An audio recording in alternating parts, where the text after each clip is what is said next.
قطايف من اولها لاخرها. هتحتاجها في رمضان، محشيه كريمه وعليها فستق حلبي. يلا بينا.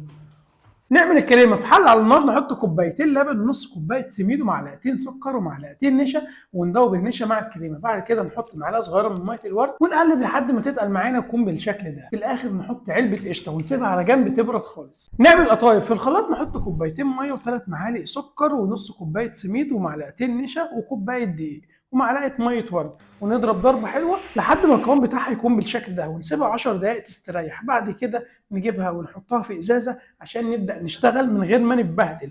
نبدا في اول واحده طلعت معانا تمام، نحطها في فوطه ونغطيها عشان القطايف بتاعتنا ما تنشفش. نجيب الكريمه نحطها في كيس ثلاجه، في كيس حلواني، ونبدا نشكل القطايف على شكل ودن قطه، ونبدا نحشيها بالكريمه ونرش على الوش فستق، مكسرات براحتك. المطبخ بتاعنا والاكله بتاعتنا ومحدش له حاجه عندنا. اعمل سيف للحلقه دي لانك هتحتاجها في رمضان، هتحتاجها في رمضان. سلام.